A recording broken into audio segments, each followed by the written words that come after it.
പുതിയൊരു വീഡിയോയിലേക്ക് എല്ലാ മാന്യ പ്രേക്ഷകർക്കും സ്വാഗതം. ഇന്ന് ഞാൻ നിങ്ങളുമായി പങ്കുവെക്കുന്ന അപ്ഡേറ്റ് റസൽമേനിയ 40-ൽ ലെജൻഡ് താരങ്ങളായ Stone Cold Steve Austin, the Undertaker, John Cena തുടങ്ങിയവർ ഭാഗം ആയേക്കുമെന്ന് നിലവിൽ പുറത്തേക്ക് വരുന്ന വാർത്തയെ സംബന്ധിച്ചാണ്.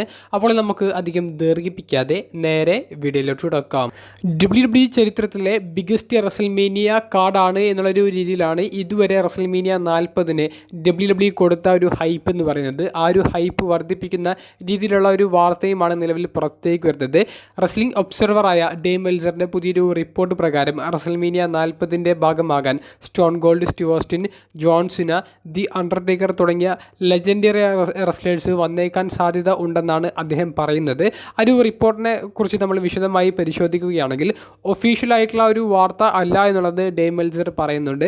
ബാക്ക് സ്റ്റേജിൽ നിലവിൽ അവർ പ്ലാൻ ചെയ്തുകൊണ്ടിരിക്കുന്ന വലിയൊരു സീക്രറ്റിനെ സംബന്ധിച്ചുള്ള ഒരു സൂചന മാത്രമാണ് ഇതെന്നും അദ്ദേഹം കുറിക്കുന്നുണ്ട്. അപ്പോൾ എങ്ങനെയാണ് ഈ 3 ലെജൻഡറി റെസ്ലേഴ്സിനെ അവർ റസൽമേനിയ 40-ന്റെ ഭാഗമാക്കാൻ പ്ലാൻ ചെയ്യുന്നത് എന്നുള്ളതിനെ സംബന്ധിച്ച് ഒരു സൂചന ലഭിച്ചിട്ടില്ല എന്നുള്ളതും ഇവരെ 3 പേരെയും റസൽമേനിയ 40-ന്റെ ഭാഗം ആക്കും എന്നുള്ളതും ഡേം മെൽസർ കുറിക്കുന്നുണ്ട്.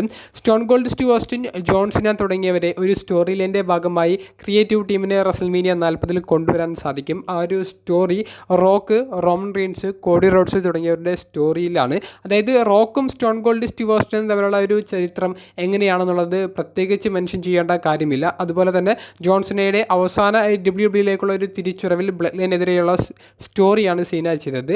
അപ്പോൾ സ്റ്റോൺ കോൾഡ്, സീന തുടങ്ങിയവരൊക്കെ രണ്ടാമത്തെ ദിവസത്തിലെ മെയിൻ ഇവൻറ്റിലെ റോമൻ വേഴ്സസ് കോഡി തമ്മിലുള്ള മത്സരത്തിൽ കോഡിയെ സപ്പോർട്ട് ചെയ്യാൻ വേണ്ടി വരുന്നു. അതിലൂടെ കോഡി പുതിയ ചാമ്പ്യൻ ആകുന്നു. അടുത്ത ഫേസ് ഓഫ് ദി കമ്പനി എന്ന നിലയിലേക്ക് കോഡിയെ ഈ സ്റ്റോൺ കോൾഡ് സ്റ്റീവ് ഓസ്റ്റിനെയും ജോൺസണെയും കൈ ഉയർത്തിപ്പിടിച്ച് നിൽക്കുന്നു. അപ്പോൾ അത് വലിയൊരു മൊമെൻറ്റ് തന്നെയായിരിക്കും.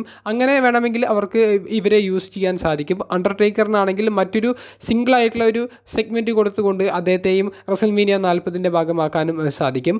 അപ്പോൾ നിലവിൽ പുറത്തേക്ക് വരുന്ന ഈ ഒരു റൂമേഴ്സ് എല്ലാം റസൽമേനിയ 40 ഒരിക്കലും മിസ് ചെയ്യാൻ പാടില്ലാത്ത ഒരു ഇവൻ്റ് എന്നുള്ളൊരു രീതിയിലേക്കുള്ള ബിൽഡപ്പ് കൊടുക്കുന്ന ഒരു ഭാഗമാണെന്നുള്ളത് നമുക്ക് ഉറപ്പിച്ച് പറയാൻ സാധിക്കും. റസൽമേനിയ 40-ൽ ഇവർ കൂടി ഭാഗമാകുമ്പോൾ ചരിത്രത്തിൽ ഒരിക്കലും മാറ്റി എഴുതാൻ പറ്റാത്ത രീതിയിലുള്ള ഒരു റസൽമേനിയാണ് ഈ ഏപ്രിൽ മാസത്തിൽ നമുക്ക് കാണാൻ സാധിക്കുക. വീഡിയോ സംബന്ധിച്ചുള്ള നിങ്ങളുടെ അഭിപ്രായങ്ങൾ കമൻറ്റ് ബോക്സിൽ ഒന്ന് രേഖപ്പെടുത്തുക. അപ്പോൾ അടുത്തൊരു വീഡിയോയുമായി കാണുന്നത് വരെ ബൈ.